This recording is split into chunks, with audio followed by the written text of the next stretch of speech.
انا امراه متزوجه في عمري 27 عام، وحتى الزوج ديالي نفس العمر، تزوجنا عن حب لمده 7 سنوات، ولكن في هذه الاواخر كثروا المشاكل عندنا بدون سبب، وهو دائما ما كيخلينيش نمشي عند عائلتي او تكون عندنا شي مناسبه. دائما الدار اللي بغيت نخرج خاص نخرج معاه، دائما كيغير من ابسط الامور وحرمني من الجيران والصحابات وحتى العائله، وهو دائما غير الدار، ما عندوش اصحاب لا والو، دائما غير الدار. وعلى يعني لا خرجنا نمشيو للمقهى والمطعم ونرجعوا. بكل صراحه انا وليت كنحس براسي عبيده من عنده.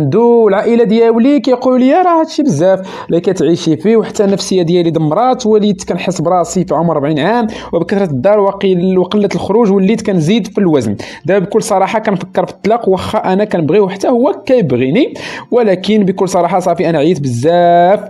فككوتش انصحني شي نصيحه واعطيني الحل. مساء النور، مساء الخير بعد الاخت. اول مره غنكون قاسي في الجواب ديالي مع شي انسان. اختي انت 27 سنه، 7 سنين ديال التصاحب كانت كلها مزيانه، ديال 7 سنين نهار تزوجت وقع المشكل. هذا هو المشكل. انت يا اختي مازال ما ناضجاش.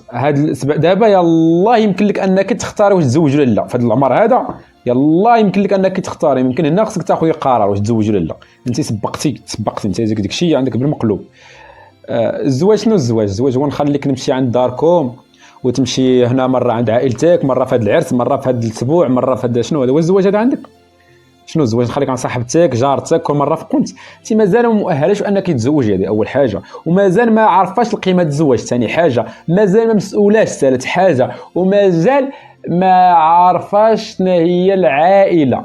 وعائلتك حتى هما الغالب في الامر، حتى عائلتك حتى هما زيدك عليهم، حتى عائلتك اللي كيقولوا لك بان هذا الشيء راه بزاف، حتى هما راه يا اما انتم عايشين في شي عائله بشكل، شي عائله في شكل. امك حتى هي تعطيها الخروج والدوران وكل مره في قونت، وباك حتى هو ما عندوش مشكل، وقيلا صحاب لك كاع الزواج بحال هكا. الزواج ماشي بحال هكا، انت خصك تلتزمي في الدار، وياك الخروج الحمد لله كيخرج معاك، ياك هو ما كيمشيش عند صحابه وكيسد عليك في الدار، حتى هو معاك. النهار الاول شنو بغيتي وكتقولي كتبغيه، هذه كذبه باينه، هذه كذبه باينه، هذه اش كتبغي؟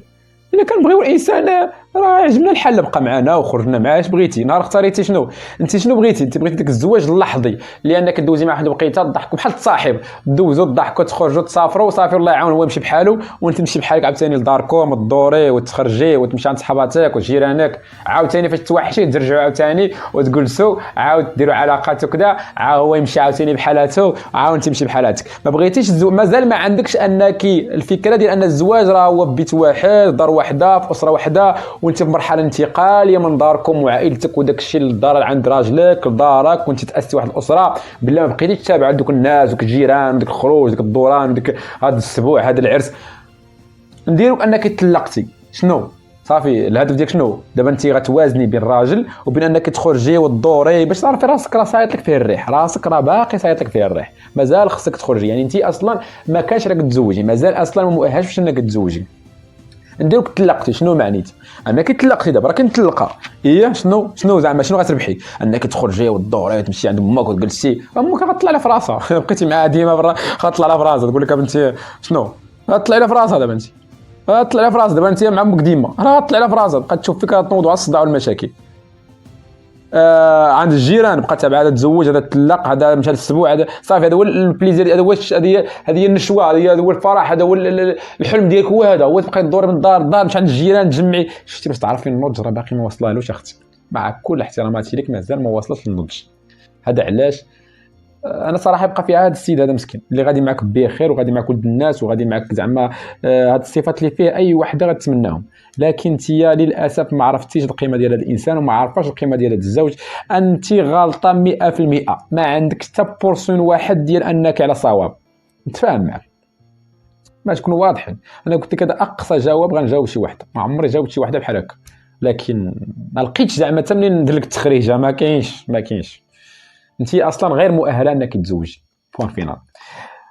وكنعتذر على هذه القسوه ديال الجواب، كنعتذر هذا الشيء اللي كان ما يمكنش نافقك اختي، ما غنافقكش.